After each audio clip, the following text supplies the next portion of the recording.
In the fall of 2024, the Gulf of Mexico faced one of its most powerful storms on record. Wind speeds hit 180 miles per hour, and atmospheric pressure plummeted to 897 millibars, making it the second most intense hurricane ever recorded in the Gulf.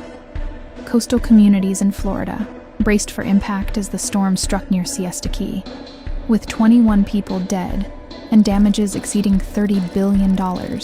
It became one of the costliest natural disasters in U.S. history. This was the Hurricane Milton.